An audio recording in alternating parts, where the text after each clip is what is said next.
যশোরের মনিরামপুরে টিসিবির পণ্যের দাবিতে বিক্ষোভ করেছেন বঞ্চিতরা। সোমবার সকাল ৯টা থেকে দুপুর পর্যন্ত মনিরামপুর পৌরসভা কার্যালয়ের সামনে হাজার মানুষ সড়ক অবরোধ করে এ বিক্ষোভ করেন।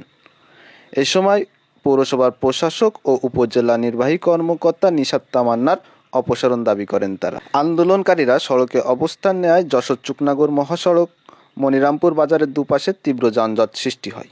খবর পেয়ে সেনাবাহিনী ও সহকারী কমিশনার ভূমি এসিলান নিয়াজ মাহমুদ ঘটনাস্থলে এসে সড়ক থেকে তাদের সরিয়ে দেন। খোঁজ নিয়ে জানা গেছে, অন্তর্বর্তীকালীন সরকার পৌরসভার মেয়র ও কাউন্সিলরদের বাতিল করে দেওয়ার পর মনিরামপুর পৌরসভার প্রত্যেক ওয়ার্ডে ইউনোর পক্ষ থেকে উপজেলা পরিষদের বিভিন্ন কর্মকর্তাকে দায়িত্ব দেওয়া হয়েছে।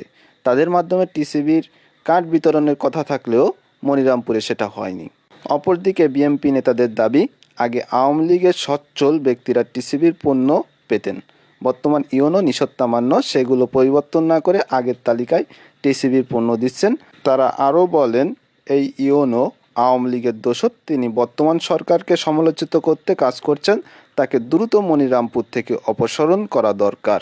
আমরা চাচ্ছি, আগে যে কার্ডগুলি করেছিল সেটা বড় লোকের জন্য, এখন গরিব বুড়ো মানুষ কোনো কার্ড পাচ্ছে না। তারা আমাদের খুব উত্তপ্ত করতেছে যে আমরা গরিব মানুষ, আমরা না খেয়ে মরে যাচ্ছি, আমরা কেন কার্ড পাচ্ছি না। বিতর্কিত করার জন্য আমরা দাবি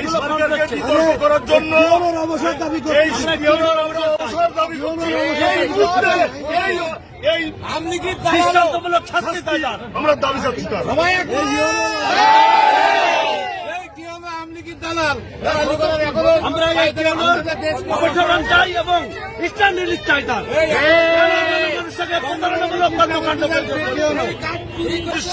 ছিল, এখন কার্ড আছে 1800, আর বাকি 1500 কার্ড কোথায় গেল এটা আমরা জানতে চাই।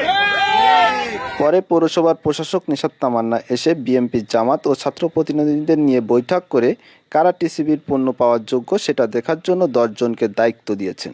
এ বিষয়ে মনিরামপুর পৌরসভার প্রশাসক ইউনো নিশাত তামান্না বলেন, সড়ক অবরোধ হয়নি, একসাথে বহু মানুষ চলে আসায় পৌরসভার গেটে ভিড় হয়েছে।